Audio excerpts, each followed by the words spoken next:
19. sajand on täis palju elulugusid, mis on kaduma läinud või unustatud. Selles videos uurime 5 inimest, kellest sa tõenäoliselt kuulnud ei ole. Nende lood varieeruvad šokeerivatest ja kurbadest inspireerivateni. Liitu minuga, kui uurime neid unustatud elusid, mis on liiga kaua varjus olnud. Alustame looga Louisiana bordellipidajast, kes tõusis ei millestki kuulsaks miljonäriks. Lulu Henley ehk Lulu White, nagu teda samuti tunti, arvatakse olevat sündinud umbes 1868 aastal ühel farmil Selma linna lähedal Alabamas. Siiski on mõned ajaloolased selles väites tõsiselt kahelnud. Ja kuna sünnitunnistust pole, väidavad nad, et kaudsed tõendid viitavad sellele, et ta sündis tegelikult mitu aastat varem. Võib-olla 1850. aastate lõpus, kuid kõige tõenäolisemalt Ameerika kodusõja ajal, aastatel 1861–1865. Ta oli segarassist päritolu ja teda nimetati tol ajal kvadrooniks. See termin, mis on tänapäeva standardite järgi rassiliselt tundetu, oli tol ajal laialdaselt kasutusel, et viidata inimesele, kelle etnilist päritolu peeti veerandi ulatuses mustanahaliseks. Ta väitis, et on Lääne-Indiast pärit migrant ja seega kreooli päritolu, kuid pole selge, kas see vastas tõele või mitte. Lulu elu kohta on palju sellist, mille ta ise välja mõtles ja erinevatel aegadel väitis ta, et tema perekond pärineb Kuubalt, Jamaikalt või mõnelt teiselt Lääne-India saarelt. Lulu varasest elust on vähe teada, kuid ta pidi elama suures puuduses. See oli ju Ameerika kodusõjale järgnenud rekonstruktsiooni aeg, konflikt, mis oli täielikult laastanud lõunaosariikide nagu Alabama majanduse ja millest taastumine võttis palju aastaid. Võib-olla oligi just maapiirkondade vaesus, millega sellised osariigid nagu Alabama pärast sõda silmitsi seisid, see, mis ajendas Lulut 1880. aastate alguses rändama New Orleansi, Louisiana osariigi suurimasse linna, mis asub Alabamast läänes. Lulu oli tol ajal tõenäoliselt vaevu teismeline. Et ots otsaga kokku tulla, astus ta kiiresti kuritegelikule teele. Jällegi, paljud selle üksikasjad on ebaselged, kuid teda arreteeriti mitmel korral pisivarguste ja teiste väärtegude eest. Varsti töötas ta ka prostituudina. 1880. aastate keskpaigaks kuni lõpuni, kui ta jõudis täiskasvanu ikka, oli tal juba arvestatav kliendibaas ning ta meelitas ligi mitmeid jõukaid kliente. Selle töö kaudu hakkas ta kiiresti koguma märkimisväärset summat raha ning 1890. aastate alguseks oli tal juba kapitali, mida kulutada. Just see võimaldas tal alustada äritegevust sellisel viisil, mis tõi ta paljude New Orleansi elanike tähelepanu alla. Lulu elas New Orleansis selle linna ajaloo väga huvitaval perioodil. Linn oli 18. sajandil tõusnud esile Louisiana suure Prantsuse koloonia pealinnana, mis hõlmas suure osa sellest, mida me täna tunneme kui Ameerika keskläänt. See sai Ameerika Ühendriikide osaks pärast 1803 aasta Louisiana ostu. Kui USA valitsus ostis koloonia Prantsusmaalt $15 miljoni eest. Seejärel säilitas New Orleansi linn suure osa oma prantsuse iseloomust, tugeva kreooli mõjuga tänu ulatuslikule migratsioonile Kariibi mere piirkonnast Louisianasse. New Orleans kasvas 19. sajandil kiiresti. 1830. aastal oli seal 50 000 elanikku, kuid 1850-ndateks juba 150 000. Ameerika kodusõja alguses vallutas liit New Orleansi ning linn pääses suuremast hävingust, mida teised lõunaosariigid pidid taluma. Kui Lulu 1880. aastate alguses linna saabus, oli elanike arv ületanud 200 000 inimese piiri. Kuigi New Orleansist ei saanud suurt tööstuslinna, mõjutas Lulu elu siin 1890. aastatel hoopis teine areng. 19. sajandi lõpuks oli prostitutsioon New Orleansis laialt levinud, nagu see oli tegelikult peaaegu kõigis Ameerika ja Euroopa linnades, palju suuremas ulatuses kui tänapäeval. Selleks, et reguleerida seda äri ja luua määratud tsoonid, kus prostitutsioon oleks lubatud, võtsid New Orleansi linnavõimud 1897 aastal vastu määruse, mille kohaselt pidi prostitutsioon piirduma kinda linnaosaga, kuulsa Faubourg Tremega, mis on üks linna vanimaid piirkondi. Tollal oli see tuntud kui vabanenud orjade asuala enne sõda ning Lääne-India kreoolidest sisserändajate keskus. Samas kui tänapäeval on see kuulus linna džässielu keskpunktina. Uus määratud piirkond sai nimeks Storyville. Nime sai see Sydney Story järgi, kes oli New Orleansi poliitik ja prostitutsiooni reguleeriva seaduse algataja linnas. Hiljem oli ta õudusega avastanud, et tema perekonna nimest oli saanud Punaste laternate linnaosa sünonüüm. Just siin, Storyville'is, toimus suur osa Lulu tegevusest järgmise 20 aasta jooksul. Prostitutsioon oli siin reguleeritud nagu iga teinegi tegevusala. Seksitöötajad registreerisid end linnas, ostes 25 sendi eest niinimetatud sinise raamatu, mille kaudu nad reklaamisid oma teenuseid ja said seaduslikult tegutseda. Lulu oli ilmselt see inimene New Orleansis, kes teenis kõige rohkem kasu Storyville'i loomisega, kuna sellest sai linnaosa, kus prostitutsioon oli seaduslik. Tema tegevus selles vallas seostub lahutamatult Mahogany Halliga. Kuigi Storyville'is oli palju bordelle ja salonge, peeti Mahogany Halli neist kõige luksuslikumaks.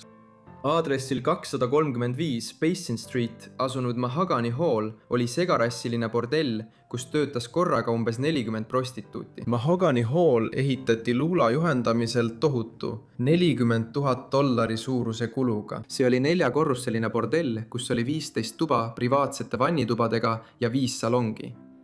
Tubades olid peeglid ja mahagoonist mööbel ning pinnad ühistes ruumides kasutati marmorist põrandaid.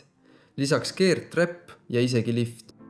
Seega ehitati Mahogany Hall kõrgeimate standardite järgi ja see oli algusest peale selgelt mõeldud jõukamale kliendile. Kuigi Lula oli 1880-ndatel ja 1890-ndatel aastatel ise märkimisväärse summa raha kogunud, bordelli ehitamiseks kulutatud rahasumma, mis tänapäeva rahas ületaks tublisti $1 miljon, oli märkimisväärne. Ja tundub tõenäoline, et tal oli linnas ka äriliste või poliitiliste huvide rahaline toetus, mis aitas teda. Pärast uste avamist 1900-ndate alguses hakkas Mahogany Hall kiiresti tohutuid summasid raha teenima. Lulu elas samal ajal priiskavalt, ostes kõige peenemaid rõivaid ja ehteid ning olles asutuse peremees. Tema kulutused olid nii suured, et temast sai pool maailma teemantkuninganna ning ta ilmus sageli Mahogany Halli peremehena, kandes punast parukat, millel oli tiara ja igal sõrmel särasid teemantsõrmused.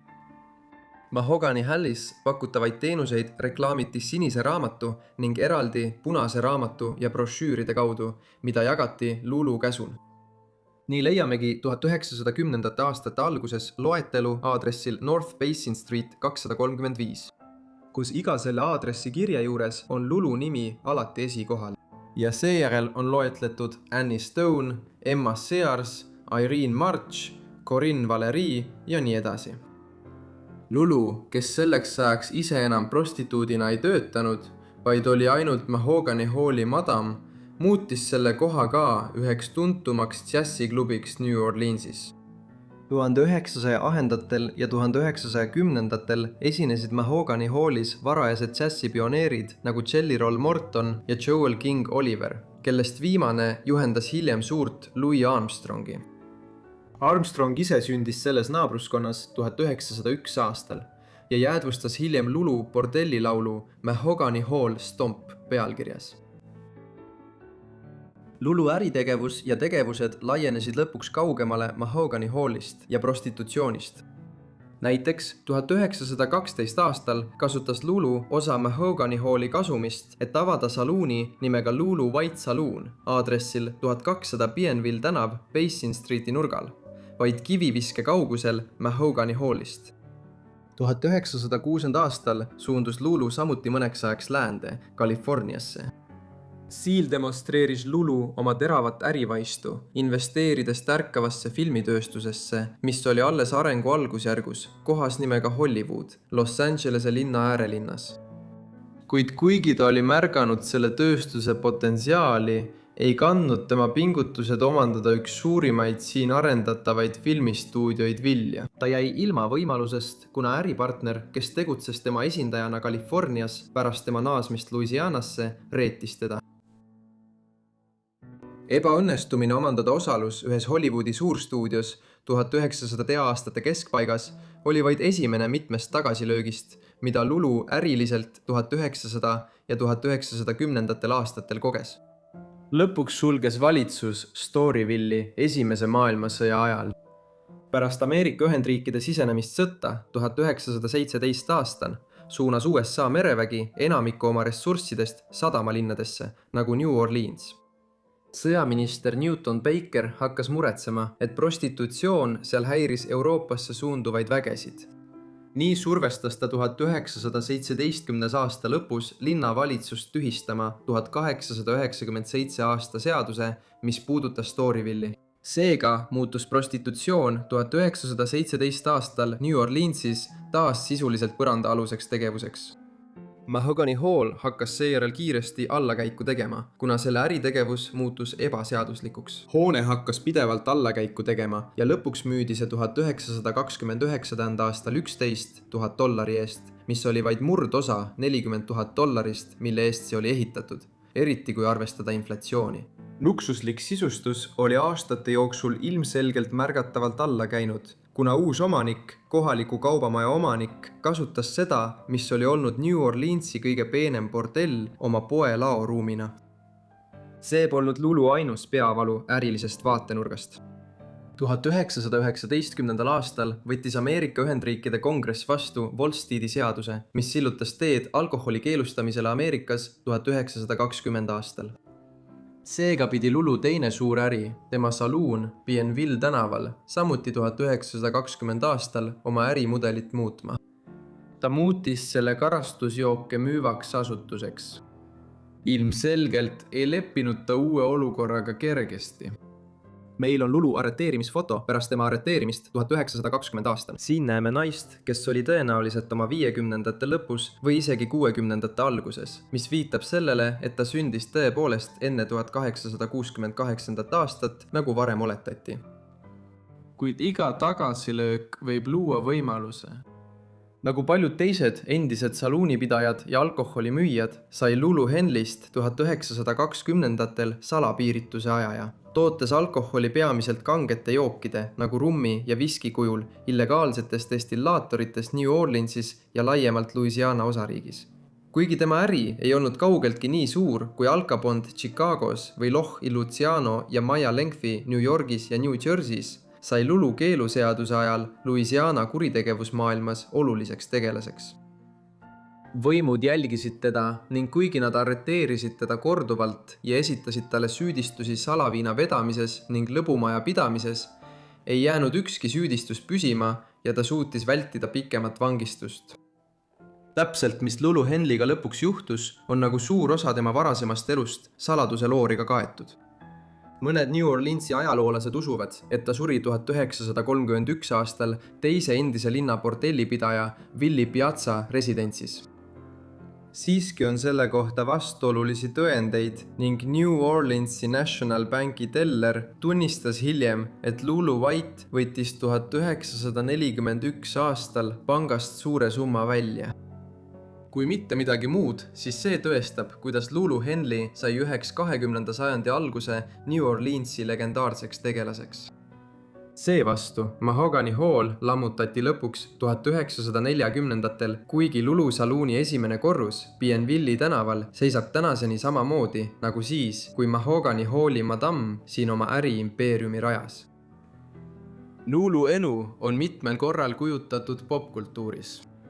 Nagu New Orleansi ajaloolane Al Rose märkis oma 1970 aasta raamatus Storyville'i kohta, oli 1934 aasta filmi Belle of the 90ndad tegelaskuju Mae West selgelt inspireeritud Lulust. Kuid tollase Ameerika ühiskonna laiandase rassismi tõttu eemandati filmist kõik rassilised viited. Paljudes hilisemates filmides kuni 1970ndateni oli tegelasi, kes olid samuti tema põhjal loodud.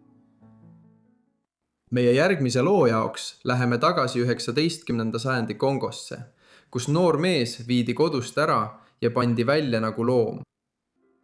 Otto Benga sündis umbes 1883. aastal metsas Kasai jõe lähedal, laias Kongos, Kesk-Lääne-Aafrikas. Benga sündis Mbuti rahvaliikmena, kes on Sahara-taguse Aafrika rahvas ja kellel on geneetiline eelsoodumus lühikese kasvu jaoks. Just see viis hiljem selleni, et Benga viidi Ameerika Ühendriikidesse. Lisaks sellele, et Mbuti rahval on kombeks osa oma hammastest teravaks viilida, nii et need meenutavad kihvu, see andis Bengale metsiku välimuse varajase 20. sajandi valgete lääne inimeste silmis. See oli piirkonna ajaloo julm periood. Nii nimetatud Aafrika jagamise ajal, mil Euroopa suurriigid võistlesid kolooniate pärast kogu mandril, oli Belgia kuningas Leopold II kuulutanud Kongo oma isiklikuks valduseks. 1880. ja 1901. kümnendi vahel rakendasid belglased siin jõhkrat süsteemi, kus istandused tõid Leopoldile Euroopas tohutut kasumit.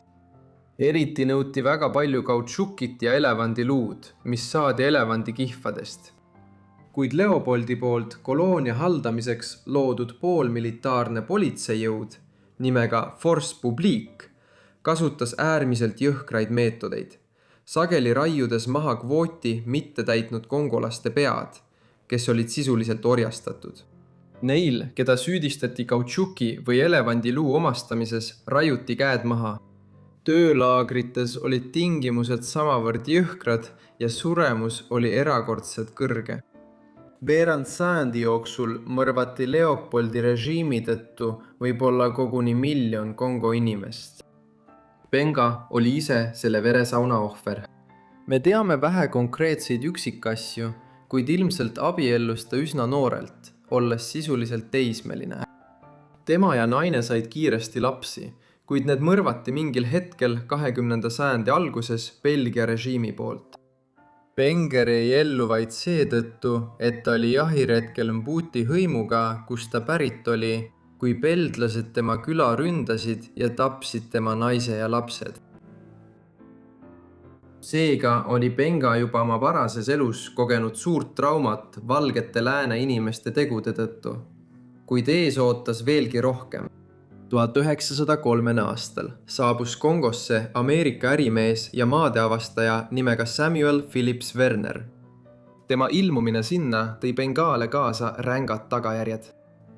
Werneri enda hilisemate sõnade järgi ostis ta Benga 1 naela soola ja kangarulli eest. Tema eesmärk oli alati näidata Bengat maailmanäitusel, mis toimus 1940. aastal Ameerika Ühendriikides, Missouri osariigis St. Louisis.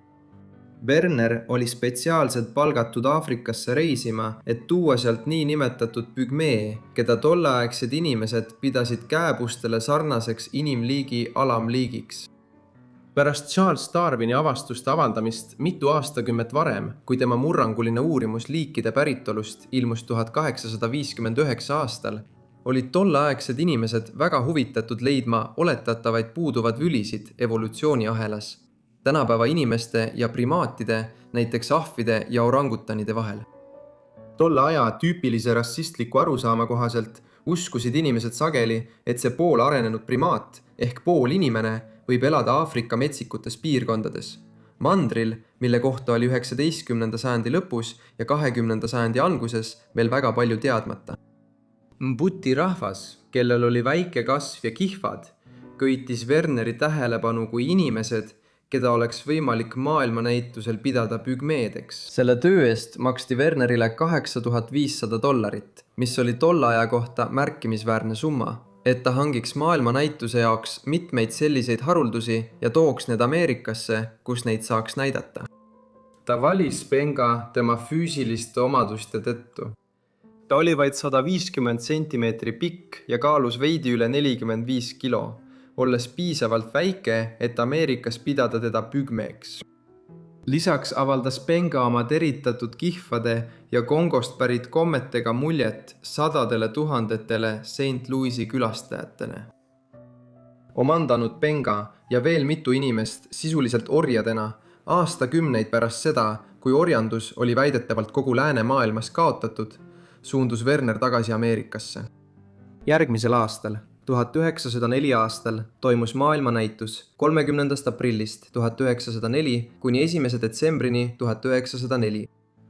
Kuigi sellised maailmanäitused olid sageli mõeldud näitama laia valikut tehnoloogilisi imesid ja muid ühiskondlikke saavutusi, eksponeeriti Bengerit osana suurest inimeste menaažist üle kogu maailma, kuhu kuulusid põlisameeriklased, filipiinlased ja aafriklased. Neist kõige kuulsam ehk Apache indiaanlaste pealik Geronimo, ravitseja ja sõjamees, kes 19. sajandi teisel poolel juhtis põlisameeriklaste vastupanu selle piirkonna koloniseerimisele, mis hõlmab tänapäeva New Mexicot ja Arizonat.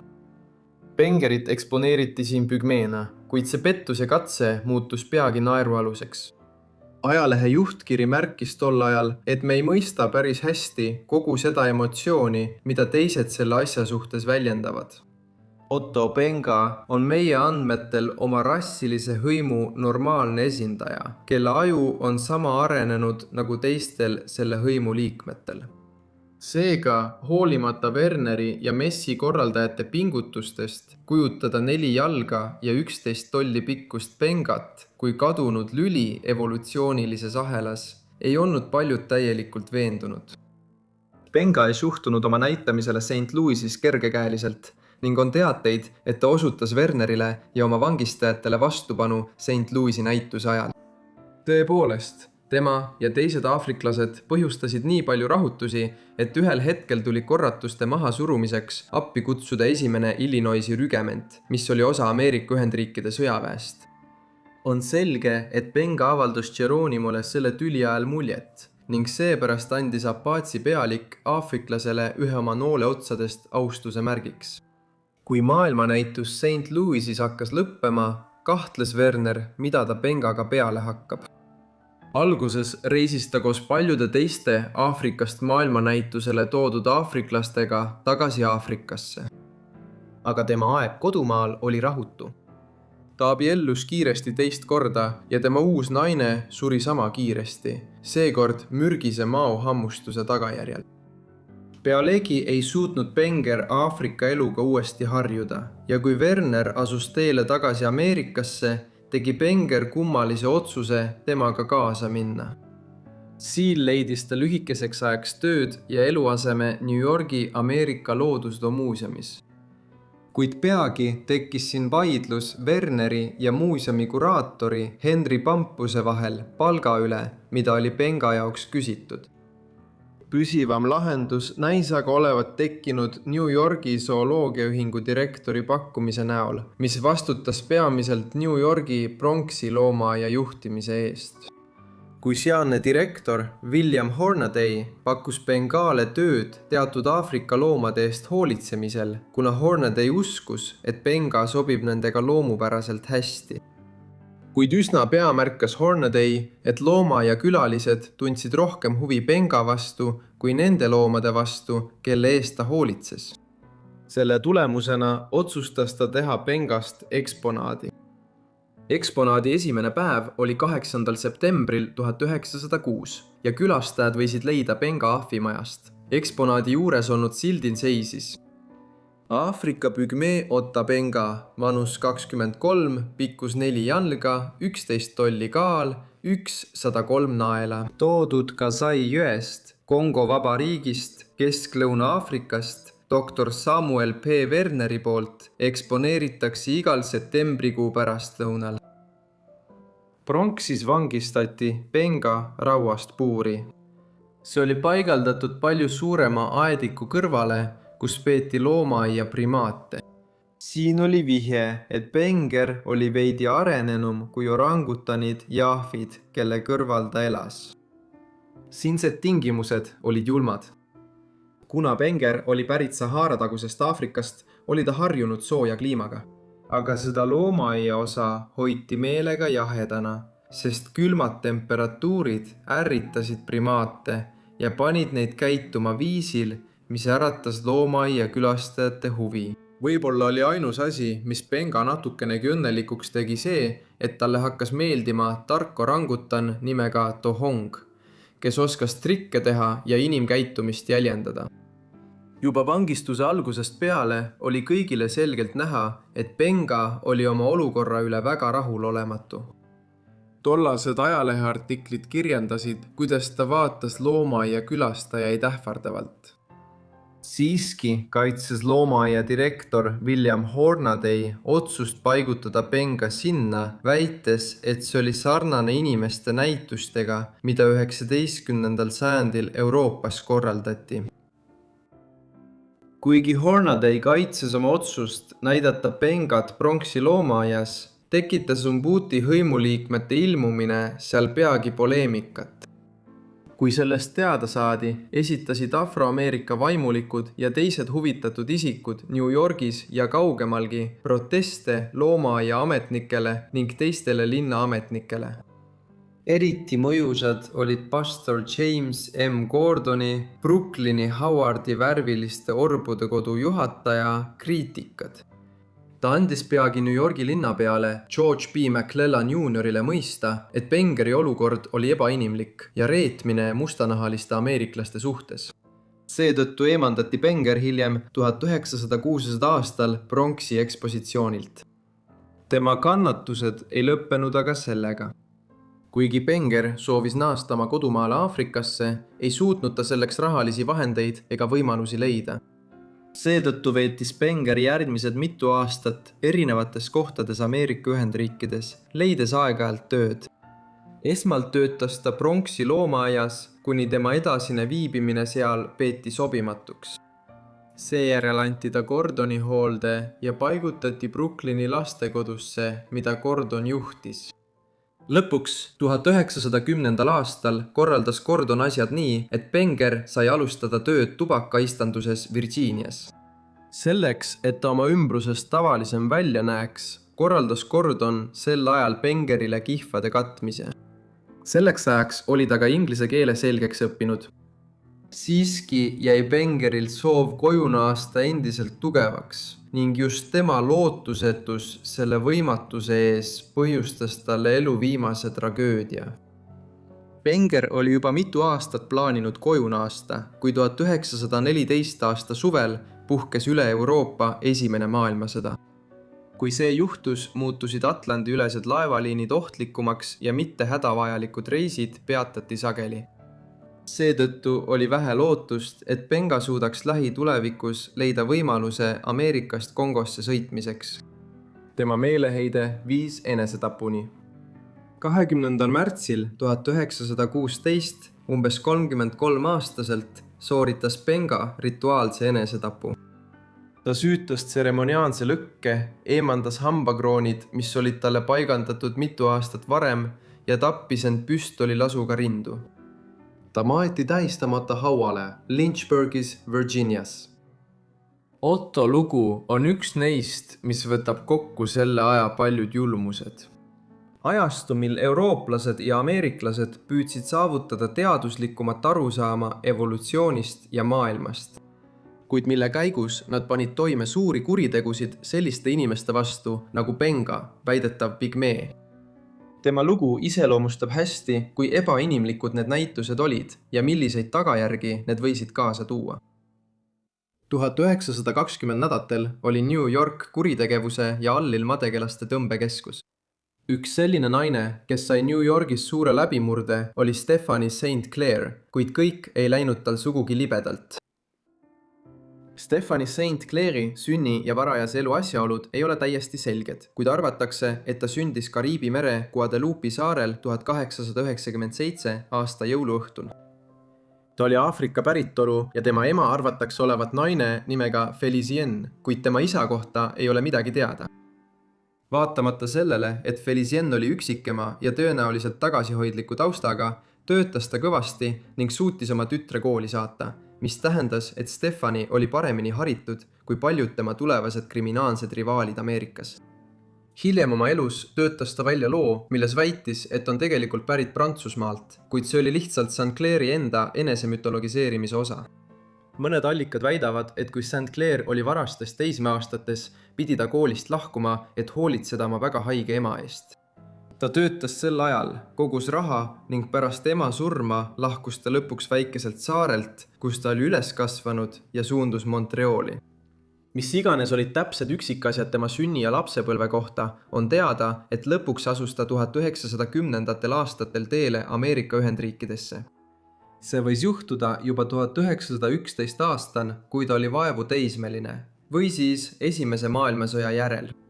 Vaieldamatu on see, et 1920 aastate alguseks elas ta noore naisena oma 20. eluaastate keskel New Yorgis. Ta asus elama Harlemi, mis oli 19. sajandi lõpust alates kujunenud kindlalt afroameeriklaste piirkonnaks New Yorgis. Arvatakse, et siin armus ta väike kurjategijasse nimega Duke, kuid olukord muutus kiiresti halvemaks, kui mees üritas teda prostituudiks sundida ning peagi lasti Duke jõuguvõitluses maha.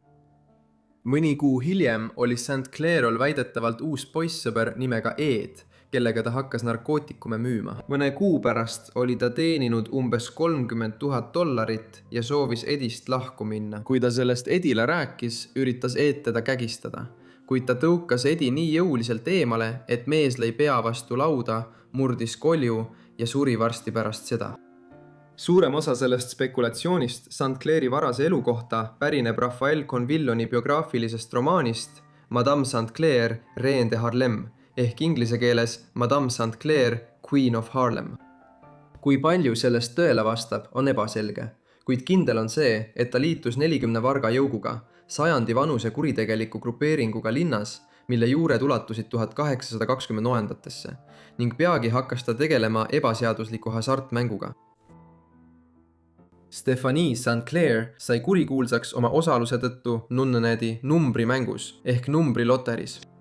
See tekkis tolle aja rassipoliitika tõttu, mis jättis afroameeriklased suures osas Wall Streetil investeerimisest kõrvale. Numbrimäng ehk NN panuste pangandus, nagu seda ka nimetati, oli keeruline viis sellest keelust mööda hiilimiseks. Need, kes juhtisid NNM-i panuste pangandust, varustasid panga peakortereid ja finantsfirmasid oma palgal olevate kontrolööride, käskjalgade ja ametnikega. Nad korraldasid samal ajal loterisid, mis olid paljuski alternatiiviks neile, kes soovisid investeerida New Yorgi turgudele.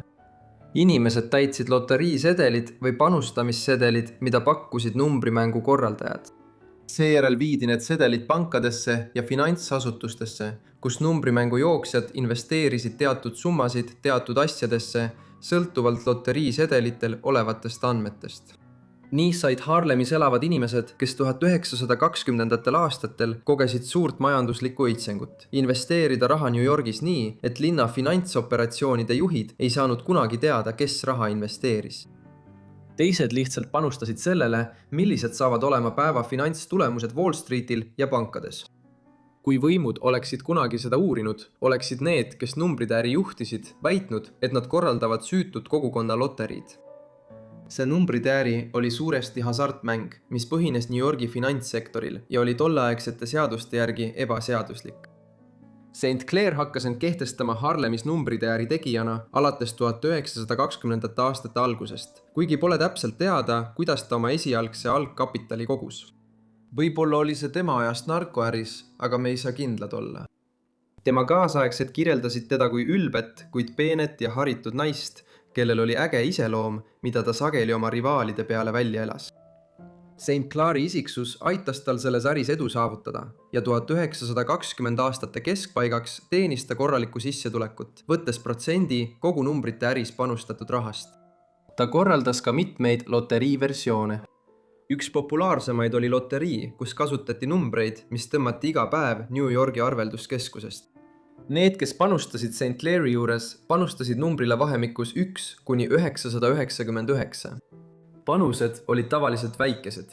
5-sendine panus loeti juba suureks, kuid kuna iga päev osales tuhandeid inimesi, võis aja jooksul kaasatud rahasumma väga suureks kasvada. St. Clair ja tema töötajad genereerisid võidunumbrid 2 numbri põhjal. New Yorgi kliiringumaja liikmepankade päevase arveldussumma ja Föderaalreservi panga krediidijäägi põhjal. Nii et St. Clair'i loterii oli hasartmängu vorm, kuid see oli versioon, mis premeeris teatud teadmisi tollasest aktsiaturust ja New Yorgi finantsmaailmast. Sellest võis palju raha teenida ning paljud New Yorgi allilma tegelased olid 1920. aastatel ja 1930. aastatel numbrimängu ärist tegevad. Selle tulemusena sai St. Clair sellest rikkaks ning temast sai kogu Manhattanil tuntud Queenie, kuid Harlemi elanikud kutsusid teda Madame St. Clairiks. 1932 aastaks hindas üks New Yorgi ajakirjanik, et ta oli kogunud isikliku varanduse, mis ulatus umbes $500,000. See summa oleks tänapäeval peaaegu $10 miljonit. Lisaks kuulus talle mitu korterit ja maja Harlemis. St. Clairi sisenemine Harlemi allilma ei jäänud kauaks märkamatuks. Tema peamine konkurent numbrimängu äris Põhja-New Yorgis oli Dutch Schultz, sündinud nimega Arthur Flegenheimer. Bronxist pärit Schultz oli legendaarse äkkviha ja vägivaldsusega mafiooso, kes tõusis 1920-ndatel pärast salaviinaärisse sisenemist üheks New Yorgi peamiseks kurjategijaks. 1920-ndate lõpuks töötas tema heaks üle 100 inimese ning mõned New Yorgi prokurörid pidasid teda linna avalikuks vaenlaseks number 1. Ta oli tihedalt seotud linna maffiaga ning juhtivate tegelastega nagu Charles Lucky Luciano ja Meyer Lansky, kuigi nemad pidasid teda omamoodi ettearvamatuks tüübiks. Kui 1930-ndate alguses näis alkoholikeelu lõpp olevat vältimatu, hakkas Schultz sekkuma St. Clairi äri, esitades talle ultimaatumi, kas anda kogu oma äri talle üle või hakata talle maksma märkimisväärset osa oma kasumist.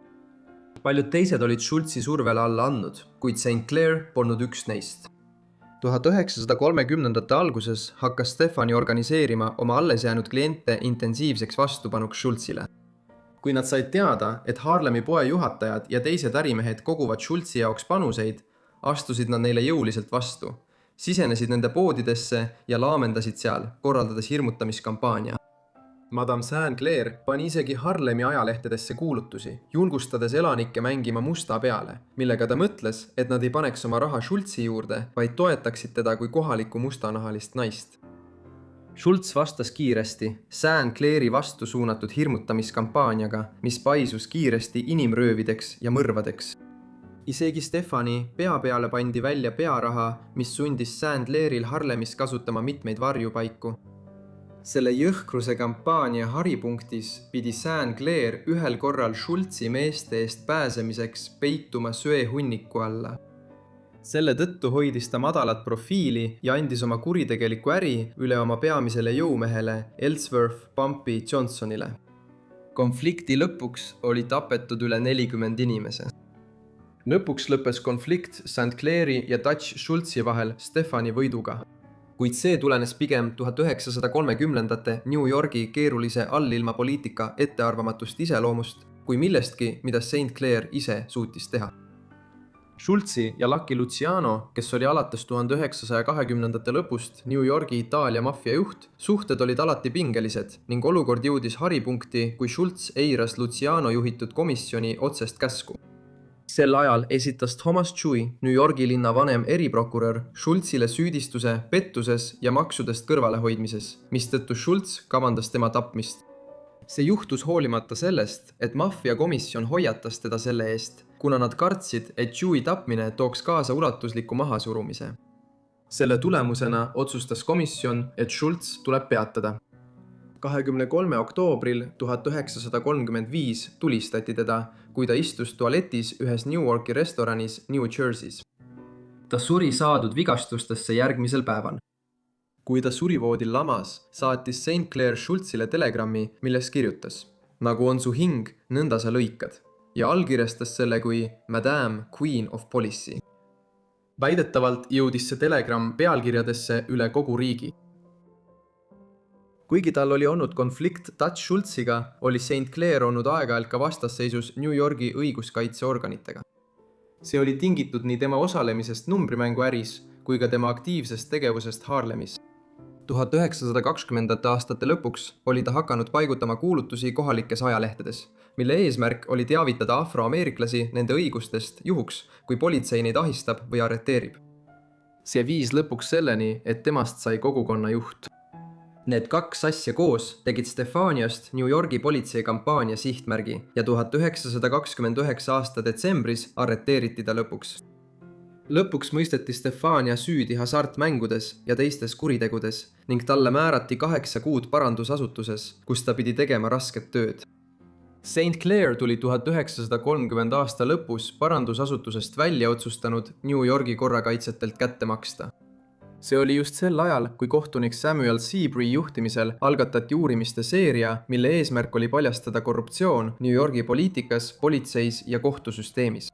St. Clair hakkas peagi Seabury komisjonile siseteavet andma, väites, et politsei kogu linnas ahistab mustanahalisi numbrimängu korraldajaid nagu tema ise, samal ajal kui vaatab läbi sõrmede neile, kes on seotud tuntumate organiseeritud kuritegevuse grupeeringutega. Tema tunnistus viis lõpuks ühe politseileitnandi ja 13 tavapolitseiniku arreteerimise või vallandamiseni. St. Clairi kurikuulsus saavutas New Yorgis haripunkti 1930. aastate keskel, kui temast sai iseseisev numbrimängu korraldaja Harlemis. Ta seisis silmitsi ühe linna karmima gangsteriga, Dutch Schultziga, ja maksis kätte politseinikele, kes olid 1920. aastate lõpus vandenõuga ta vangi saatnud. Tema kurikuulsus kasvas veelgi 1936 aastal, kui ta otsustas sõlmida piiskop Amru al-Muminiga õigusliku jõuta abielulepingu. Sufi Abdul Hamid, tollane ekstsentriline ja vastuoluline New Yorgi rassiaktivist, kelle antisemiitlikud tiraadid tõid talle hüüdnime Must Hitler. Hamid väitis, et on sündinud Egiptuse püramiidide lähedal ning esines linna erinevatel koosolekutel, kandes turbanit ja keepi. Tegelikkuses oli ta pärit Massachusettsist. Kui tema ja St. Clair 1930. keskpaigas suhtlema hakkasid, oli ta juba kujunenud isikuks, kes püüdis Saksa-Ameerika kogukonna poolehoidu ning esines tuliste kõnedega linna juudi kogukonna vastu. Tema ja Stefani lepingus 1936 aastal oli kirjas, et nad abielluvad üheaastaseks katseajaks. Kui see oleks toiminud, oleksid nad sõlminud ametliku abielu, kuid nii kaugele see kunagi ei jõudnud. Hamid oli truudusetu ja tal oli mitu armusuhet. Kui St. Clair sai teada tema ühest armuloost Madame Fou Fatamiga, Jamaika ennustaja ja müstikuga, tulistas ta teda 19. jaanuaril 1938 3 korda. Kuidi Hamid sai rünnakus vaevu vigastada, kuna kuul ainult riivas teda, esitati St. Clairile süüdistus mõrvakatses. Järgnenud sensatsioonilisel kohtuprotsessil tunnistas Hamid, et on tegelikult Eugene Brown, kuid see ei muutnud eriti midagi. Oma kaitseks väitis Stefani, et ta astus Hamidile vastu, kuna viimane oli temaga julmalt käitunud ning et relv läks lahti 2 endise armukese vahelise rüseluse käigus. Kohtunik ei olnud veendunud, öeldes, et St. Clair oli kogu oma elu elanud oma nutikuse najal ning mõistis talle 2–10 aastat vangistust. Ta saadeti oma karistust kandma Bedford Hillsi naiste parandusasutusse, mis asub New Yorgi linnast põhja pool Westchesteri maakonnas. St. Clair vabastati vanglast 1940. alguses. Tema elust pärast seda on vähe teada ning ta hoidis neil aastatel teadlikult palju madalamat profiili. Ei olnud enam paberkandjal kuulutusi, mis kuulutaksid New Yorgi afroameerika kogukonna õigusi ega katseid naasta linna kriminaalsesse allilma. Kuigi ta ei juhtinud enam oma numbrimängude impeeriumi, oli ta tänu nutikatele investeeringutele siiski jõukas naine ning ta kolis Long Islandile mõisa, tegeledes 1940 ja 1950 aastatel seaduslike ja legaalsete äritehingutega. Tema kaaslane Bumpy Johnson, kellest pärast St. Clairi sai Harlemi valitsev kuningas, tuli tema juurde elama tema hilisematel aastatel ja kirjutas luulet tema Long Islandi majas. Vähesed põgusad viited tema ärilistele tegevustele neil aastatel pärinevad tema ütlustest ja paljastavad naise, kes oli õnnelik, et sai nautida vaikset pensionipõlve. Ta suri New Yorgis 1969 aastal, 72-aastaselt. Kui ta detsembris suri, ei sisaldanud ajalehed ühtegi teadet endise Madame St. Clairi surmast. Kui mõelda 19. sajandile, tuleb kindlasti meelde üks inimene, kuninganna Victoria. Vähem tuntud oli tema hoolealune ristilaps, Aafrika printsess, kes kannatas palju raskusi. Bonetta sündis 1843 aastal Olgodanis, mis asub praeguse Nigeeria edelaosas nime all Moba Aina. Aina sündis kõrgest soost Ekpado ehk Jua rahva liikmena, kes olid Yorubade hõim ja moodustasid 19. sajandi keskpaigas suure osa Lääne-Aafrika elanikkonnast Nigeeria, Benini ja Togo piirkonnas. Samuti oli Aina positsioon Ekpado seas võrreldav printsessi omaga. Siiski oli tema kodumaa olnud 2 sajandit väga ebastabiilne piirkond, olles üks peamisi alasid, kust Euroopa suurriigid orje ostsid ja uude maailma transportisid. Eriti Kariibi mere suhkruistandustesse ja endistesse Briti kolooniatesse Põhja-Ameerikas. See kaubandus hõlmas tavaliselt seda, et aafriklased müüsid teisi aafriklasi. Näiteks võimas Songhai impeerium valitses neil sajanditel suurt osa Lääne-Aafrika sisemaast, tänapäeva Mali piirkonnas, ja orjastasid oma kaasmaalasi, et müüa neid brittidest, prantslastest, portugallastest ja hollandlastest kaupmeestele Senegali piirkonnas. Nigeeria piirkonnale lähemal oli Dahomey kuningriik, valitsenud tänapäeva Lõuna-Beniini ala alates 17. sajandi algusest. Dahomey valitsejad olid pikka aega olnud vahendajad Briti ja Prantsuse orjakaupmeeste jaoks Lääne-Aafrikas. Dahomey kuningriigi armeed tungisid naaberpiirkondadesse, võtsid sadu orje vangi ja müüsid nad Euroopa riikidele Lõuna-Beniini sadamates, kust need omakorda transporditi üle Atlandi ookeani. Kuid see kõik hakkas muutuma 19. sajandi keskpaigaks, kuna Briti parlament võttis 1833 aastal vastu orjuse kaotamise seaduse, mis keelas orjakaubanduse kogu Briti impeeriumis. Kuid Lääne-Aafrikas oli reageerimine aeglane ning sellised orjaröövid jätkusid veel 1840. aastatel. Ainaküla olk Odan langes 1848 aastal Dahomey kuningriigi sellise röövretke ohvriks. Traagilisel kombel tapeti rünnaku käigus tema vanemad koos paljude teiste kogukonna vanematega. Aina ise jäi aga ellu ning sattus selle tagajärjel vaid 5-aastasena Dahomey kuninga Keso õukonda. Olud, mille tõttu Aina oma nime sai ja Inglismaale sattus, olid täielikult seotud kapten Frederick E. Forbesi missiooniga Lääne-Aafrikasse 1850. aastal. Forbes saadeti piirkonda Briti kuningliku mereväe laeva HMS Bonetta kaptenina. Tema ülesandeks oli tegutseda Briti krooni esindajana ja kuninganna Victoria esindajana, et pidada läbirääkimisi uue suhte loomiseks Briti impeeriumi ja Dahomey kuninga Keetso vahel, nüüd kui orjakaubandus oli keelatud. Siiski näib, et Keetso kas ei soovinud tunnistada, et orjakaubandus oli lõppenud, või oli tal raske täpselt mõista, mida Forbes talle selgitas. Seetõttu järgnes Keetso pikaajalisele tavale, kui ta suhtles Euroopa orjakaupmeestega, kinkides laeva kaptenile mõned orjad kingituseks. Aina oli üks neist, kelle Keetso 1850. aastal Forbesile kinkis. Kuigi orjakaubandus oli lõppenud, võttis Forbes orjad vastu kuninganna Victoria nimel. Aina ristiti kohe ja Forbes andis talle uue Euroopa nime. Ristinimeks pani ta talle Sara, kuid perekonnanimeks andis ta talle nii omaenda nime kui ka laeva nime. Nii sai Omoba Ainast Sarah Forbes Bonetta ja peagi oli ta teel Inglismaale. Üks esimesi ülestähendusi Sara kohta leidub kapten Forbesi päevikus. Kui nad 1850. aastal Inglismaale tagasi teel olid, ta tõi esile tema kiiduväärset iseloomu ja arukust. Inglismaale saabudes tutvustati teda seejärel kuninganna Victoriale Windsori lossis. Kuninganna oli sel ajal 31-aastane. Ka tema kirjutas oma päevikusse soodsalt Sara intelligentsusest. Võib-olla kõige tähelepanuväärsem on see, et Bonetta näib olevat juba omandanud väga hea inglise keele oskuse, mis pidi kuningannale tema varaküpsuse tõttu muljet avaldama. See esimene kohtumine Victoriaga oli Sara elus märkimisväärse tähtsusega hetk. Noorest Aafrika hoolealusest muljet avaldanud monarh nõustus maksma Sara hariduse eest ja teda toetama. Selleks eraldati raha ja Sara seoti kuningliku õukonnaga. See ei tähenda, et Sara oleks üles kasvanud kuningliku õukonna liikmena, vaid lihtsalt seda, et ta oli sellega seotud ja kuninganna rahastas teda. Tema eestkoste kuulus mujale. Kapten Forbesi pidi kiiresti tema eest hoolitsemise üle andma, kuna tema kohustused viisid ta vaid mõne kuu pärast tagasi Lääne-Aafrikasse, kus ta kahjuks suri 1852 aastal. Seetõttu saadeti Sarah Kentis asuvasse Gillenhami, et saada haridust tuntud missionäri pastor James Shoney ja tema abikaasa Elisabethi majapidamises.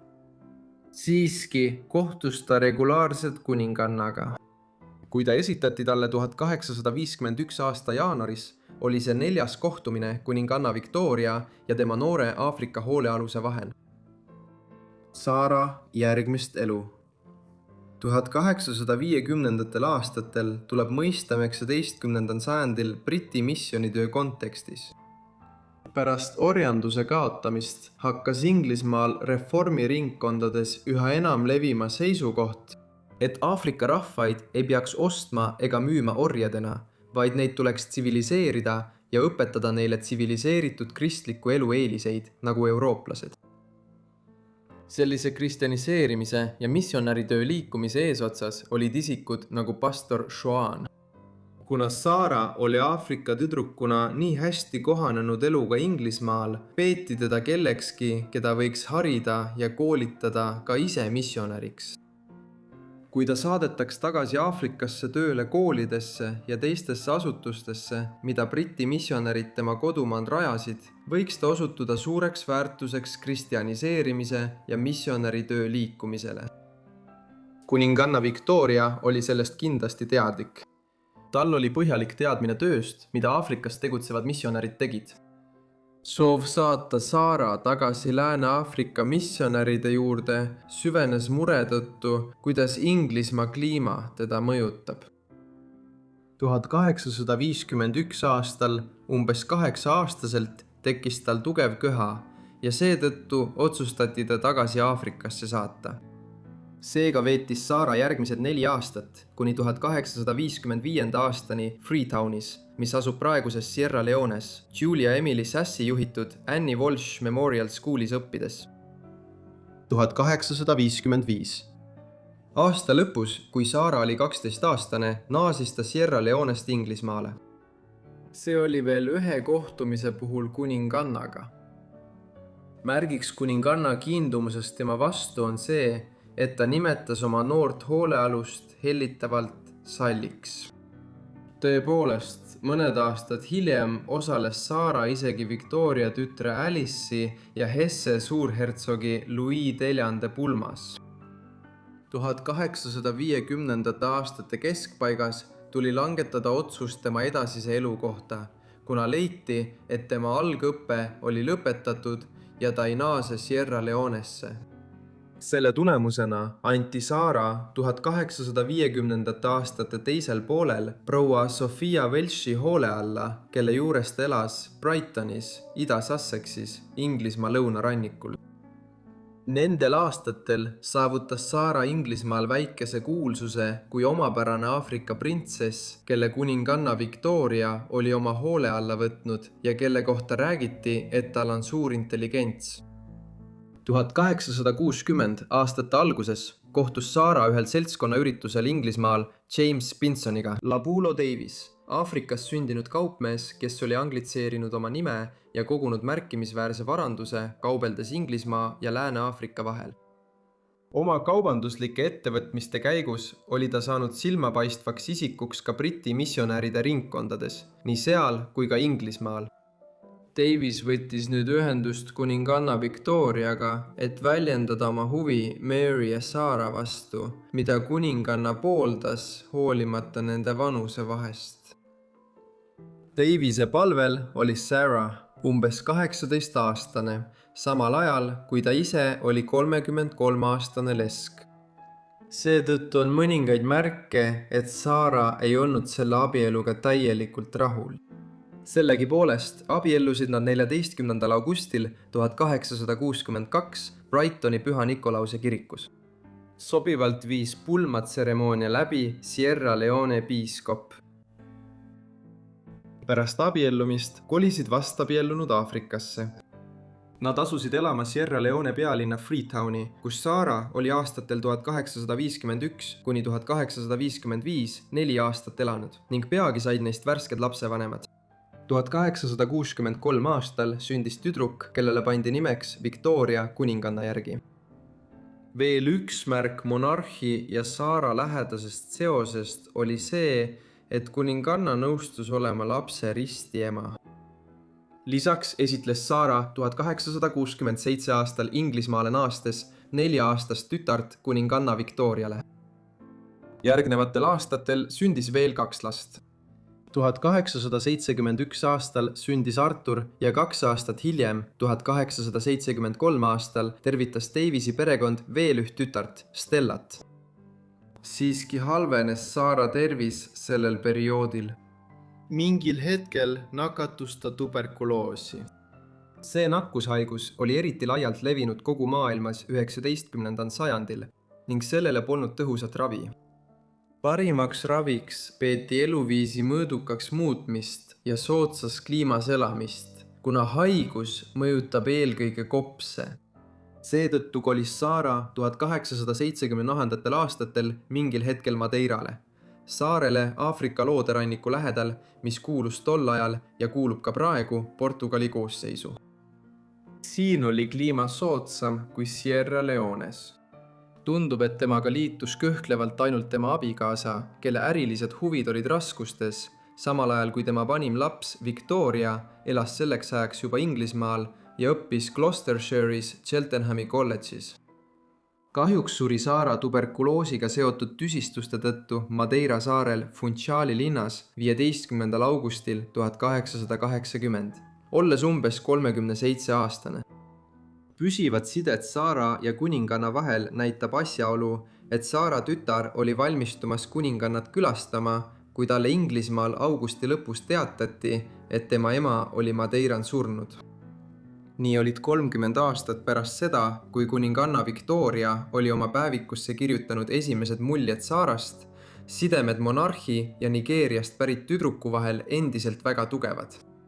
Tema auks lasi tema abikaasa püstitada ligi 3 meetri kõrguse graniidist obeliski ehk samba, mis oli osa mälestusmärgist tema kodulinna lähedal, mis asub tänapäeva Lääne-Lagoses. Sellel on kirjas printsessi Sarah Forbes Bonetta mälestuseks. Tunnistus selle naise erakordsest loost, kellele see on pühendatud. Meie viimase loo jaoks läheme tagasi 19. sajandi Virginiasse, kus üks orjastatud mees mõtles välja geniaalse plaani oma vabaduse saamiseks. Henry Brown sündis 1815 või 1816 aastal Virginias Louisa maakonnas Hermitage'i istanduses.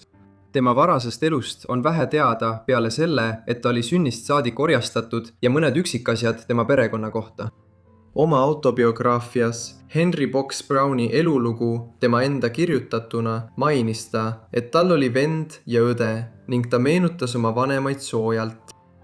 Kui ta oli 15-aastane, saadeti ta Richmondi tubakavabrikusse tööle. Brown kirjeldas oma isandat järgmiselt. Meie isand oli erakordselt lahke ja kui ta oma väärikuses ringi liikus, tundus ta meile nagu jumal. Kuid hoolimata tema lahkusest, kuigi ta teadis väga hästi, milliseid ebausklikke ettekujutusi me temast omasime. Ta ei teinud kunagi vähimatki katset meie ekslikku muljet parandada, vaid näis pigem rahulolevat aukartlike tunnetega, mida me tema vastu tundsime. Browni elu oli täis tasustamata rasket tööd, kuid tal läks paremini kui enamikul tema teistest orjastatud inimestest. Kuna ta oli nii hea tööline, premeeris tema omanik William Barrett teda ilusate riiete ja taskurahaga. Noore mehena sai Brown sõbraks naisega, kelle nimi oli Nancy. Siis nad armusid ja abiellusid.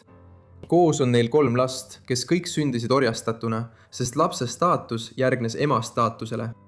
Brown elas koos oma naise ja lastega üüritud majas, kuid see pidi peagi muutuma. Nancy ja lapsed kuulusid härra Lee'le naaberistandusest, mis tähendas, et nende saatus sõltus sellest mehest. Brown ei tahtnud oma naisest ega lastest lahku minna, seega maksis ta oma naise isandale igal aastal umbes $50, et ta ei müüks tema perekonda. Kahjuks reetis härra Lee Browni. 1848 aasta augustis, kui Nancy oli veel oma 4. lapsega rase, müüdi nad Põhja-Carolina istandusse. Nagu tavaliselt lahkus Brown tööle, kuid kui ta tagasi tuli, polnud kedagi kodus. Kui Brown seda uudist kuulis, oli ta murtud.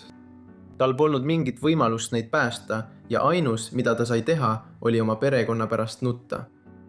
Brown leinas oma perekonna kaotust mitu kuud, kuid pärast seda otsustas ta kindlalt orjusest põgeneda. Noore poisina oli tema ema sisendanud talle tugevaid kristlikke väärtusi. Brown oli jumalamees ja selle usu toel kogus ta julgust välja mõelda plaan, mis võimaldaks tal saada vabaks meheks. Brown teadis, et ta ei suuda seda ülesannet üksi täita, seega palus ta abi oma koguduse koorikaaslaselt. Tema sõber James Anthony Smith oli vaba afroameeriklane ja oli enam kui valmis aitama. Pärast seda kaasasid nad appi ühe valge mehe, kelle nimi oli Samuel Alexander Smith. Samuel Smith oli kingsepp ja hasartmängur, kes tundis kaasa orjanduse vastasele liikumisele. Ta nõustus plaaniga, kui ta saab selle eest natuke raha. Browni plaan seisnes selles, et ta saadab end kastis Richmondist Philadelphiasse, kuna seal oli orjus kaotatud. Tema plaan oli muidugi väga ainulaadne ja loominguline, kuid samal ajal äärmiselt ohtlik. Selleks, et plaan saaks teoks, maksis Browni Samuel Smithile $86, mis on tänapäeva rahas peaaegu $3000. See oli üle poole tema säästudest, kuid see oli risk, mida ta oli valmis võtma. Seejärel sõitis Smith Philadelphiasse ja rääkis Pennsylvania orjandusvastase ühingu liikmetega. Tema vestluskaaslasteks olid abolitsionistid James Miller McKim, William Steele ja Cyrus Burley. Need mehed andsid talle nõu, kuidas põgenemisplaan edukalt ellu viia. Smithile öeldi, et ta saadaks Browni postiteel Passamore Williamsoni kontorisse.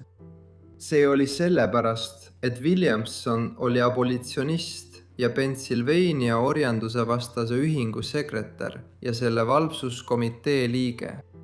Et põgenemine õnnestuks, pidi Brown kõigepealt töölt pääsema, nii et ta põletas oma sõrme väävelhappega valusalt luuni. Järgmisel päeval, 29. märtsil 1849, ronis ta oma kasti, mille tema kaasosalised naeltega kinni lõid. Kast, millega Brown reisima pidi, saadeti kuivkaubana. Keegi ei oleks kunagi oodanud, et inimene pressib end nii kitsasse kasti, mille mõõtmed olid 3 jalga pikk, 2 jalga 7 tolli sügav ja 2 jalga lai. Kast, millega ta reisis, oli vooderdatud villase kanga ja vildiga, et muuta olukord veidi vähem ebamugavaks. Õhu jaoks oli tehtud vaid 3 väikest auku. Peale selle oli tal toiduks vaid väike kogus vett ja mõned küpsised. Kastill oli samuti märgitud, kuidas see peab olema, kuna kastiile oli suurte tähtedega kirjutatud see pool üles. Vaatamata sellele potentsiaalselt ohtlikule teekonnale, Browni jaoks oli see 100% seda väärt. Ta kirjutas: Kui sind pole kunagi vabadusest ilma jäetud, nagu mind, siis ei suuda sa mõista selle vabaduse lootuse jõudu, mis oli minu jaoks tõepoolest hingeankur, kindel ja vankumatu. Kogu reisi vältel transporditi Browni mitmel erineval viisil. Tema kasti transporditi esmalt vankril. Pärast seda sõitis ta rongiga, kuni tema kast jõudis sadamasse. Seejärel laaditi ta aurikule.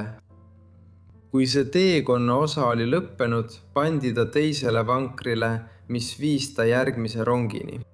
Viimases teekonna osas viidi ta parvlaevaga, rongiga ja lõpuks toimetati ta vankriga kohale pärast 27 tunni pikkust transporti. Kastill olid selged märgised töölistele, et seda tuleks ettevaatlikult käsitseda ning samuti oli näidatud, kumb pool peab ülespoole jääma. Sellest hoolimata käsitleti kasti korduvalt jõhkralt ja see oli sageli valepidi. Kuid õnneks jäi Brown avastamata. Ühel hetkel oma 27 tunni pikkuse teekonna jooksul oli Browni kast üsna pikalt valepidi. Selle tõttu arvas ta, et võib olla surmalävel. Brown kirjutas, et ta oli otsustanud kas võita või surra. Tundsin, kuidas mu silmad paisusid. Justkui tahaksid pesadest välja tungida ja oimuveenid olid hirmuäratavalt pingul, kuna veri surus mu pähe. Õnneks Brownile nägid 2 meest, kes otsisid istumiskohta. Kasti, panid selle õiget pidi põrandale ja istusid sellele. Brown ütles, et just tänu sellele pääses ta piinavast seisundist. Browni kast võeti vastu 30. märtsil 1849 William Steele'i, James Miller McKinnoni, Williamsoni ja teiste Philadelphia valvsuskomitee liikmete poolt. Kui kast avati, olevat Brown öelnud, kuidas teil läheb, härrased? Seejärel luges ta piiblist salmi, mis avaldas kohal viibinud meestele muljet. Browni lugu oli suurepärane. Paljud orjanduse vastastes ringkondades uskusid, et see oleks liikumisele suurepärane reklaam, suurendades selle toetust. Siiski oli ka teine seisukoht, mille kohaselt, kui see põgenemistee avalikustatakse, ei saa keegi teine enam sama meetodit kasutada. Seetõttu peaks see jääma saladuseks. Kingsepp, kes oli aidanud Browni, Samuel Smith, püüdis raha teenida, saates teisi orje Richmondist Philadelphiasse. Kuid 8. mail 1849 ta tabati, arreteeriti ja anti kohtu alla. Oma tegude tõttu mõisteti talle 6,5 aastat osariigi vanglas. James Smith, vaba afroameeriklane, sattus sarnasesse olukorda pärast seda, kui ta 25. septembril sarnase teo eest arreteeriti. Kuigi James Smithile mõisteti kohut, oli tal õnne, et ta ei pidanud vanglas aega veetma ning ta vabastati hiljem. Browni põgenemist tähistati selle looguse tõttu ja seda peeti kaasaegseks postialaseks imeks. Lisaks tõi see esile valitsuse postiteenuse kaudu toimunud osariikide vahelise suhtluse paranemise ja suurenemise. See hakkas mängima olulist rolli orjanduse vastases liikumises. Kuigi lõunaosariigid püüdsid orjanduse vastast kirjandust kontrollida, ei suutnud nad seda enam teha tänu postiteenuse kasutamisele. 1000 brošüürid, kirjad ja muud materjalid jõudsid lõunaosariikidesse. Nii et seni, kuni privaatsust austati, võis igaüks saata kirju ja pakke peaaegu millega iganes. See muidugi tekitas muret orjapidajate lõunaosariikides. Hoolimata erinevatest arvamustest selle kohta, kas Browni lugu jagada või mitte, ei tahtnud ta seda vaka all hoida. Brown oli vabaduse tundest eufoorias ja oli oma saavutuse üle äärmiselt uhke. Peagi sai Brownist põrandaaluse raudtee vabadusliikumise sümbol ning ta kasutas oma uskumatut lugu, et luua endale uus elu. Seejärel sai temast tuntud esineja orjandusvastases ühingus ning ta tutvus Frederick Douglasiga. 1849 aasta mais sai ta hüüdnimeks Fox, pärast seda, kui ta rääkis Bostoni Uus-Inglismaa orjandusvastase ühingu konverentsil orjastatud inimestest ja nende vabaduse igatsusest. 1849 aasta septembris avaldas ta Bostonis oma autobiograafia Henry Box Browni jutustus. See kirjutati Charles Stearnsi abiga. 2 aastat hiljem avaldati see Manchesteris, Inglismaal. Samal aastal, kui Brown oma kastist välja tuli, võttis tema perekonna uus omanik temaga ühendust. Brownil pakuti võimalust oma perekond välja osta, kuid mingil põhjusel ta keeldus. Brown püüdis seda teavet enda teada hoida, kuid peagi kritiseeriti teda tema rahalise seisu pärast ning selle eest, et ta ei pingutanud rohkem oma perekonna tagasisaamiseks. Oma raamatu ja loengutega teenitud tuludega alustasid Brown ja tema sõber James Smith liikuva panoraami nimega Henry Box Browni orjuse peegel. Sel ajal olid liikuvad panoraamid üks populaarsemaid meelelahutusvorme, eriti Ameerika Ühendriikides ja Inglismaal. Browni panoraam oli üks esimesi, mis käsitles orjuse teemat. Seda esitleti Ameerika Ühendriikide kirdeosas ja see kestis 1850 aasta aprillist augustini. Boston Daily Evening Traveler nimetas seda üheks parimaks praegu näitusel olevaks panoraamiks. See kõik lõppes järsku. See juhtus 1850. Aasta põgenenud orjade seaduse tõttu. See seadus tähendas, et Brown võidi kinni püüda ja taas vabadusest ilma jätta. Kuna ta ei olnud enam USA's turvaline, purjetas ta oktoobris Inglismaale. Inglismaal jätkas ta oma panoraamiga, mis kestis 10 aastat. Pärast seda laienes ta teistele meelelahutusvormidele, kuid Brown keskendus alati orjuse teemale. Brown esines aastas mitusada korda ja öeldakse, et tema esinemised viisid ta igasse Inglismaa linna. Brown mängis isegi mitmes näidendis, kuid tema näitlejakarjäär jäi lühikeseks. 1860-ndatel esines ta mustkunstnikuna etendustes nimede all professor H. Box Brown ja Aafrika prints. Kui ta viibis Inglismaal, abiellus Brown Jane Floydiga, kes oli plekktöölise tütar. Hiljem sündis neil tütar nimega Annie ja poeg Edward. 1875. 1000 aastal naasis Brown koos oma uue perega Ameerika Ühendriikidesse, kus ta jätkas oma mustkunsti etendustega. Üks tema trikkidest hõlmas kastironimist, mis talle vabaduse tõi. Brown jätkas esinemist ka kõrges eas. Tema viimane esinemine toimus teadaolevalt 26. veebruaril 1889 Brantfordis, Ontarios, Kanadas. Kuigi esinemisandmeid pole leitud, viitavad teatud dokumendid, näiteks maksudokumendid, sellele, et tema esinemised jätkusid 1890-ndate alguses. Arvatakse, et ta suri Torontos 15. juunil 1897, olles 81 või 82 aastat vana. Suur tänu kõigile, et vaatasite seda kogumikvideot. Kui jõudsite lõpuni, tahan teid eriliselt tänada. Andke mulle kommentaarides teada, mida te sellest videost arvasite ja kui teil on muid ettepanekuid, siis kindlasti jätke need samuti kommentaaridesse. Kui soovite rohkem selliseid videoid, andke mulle teada.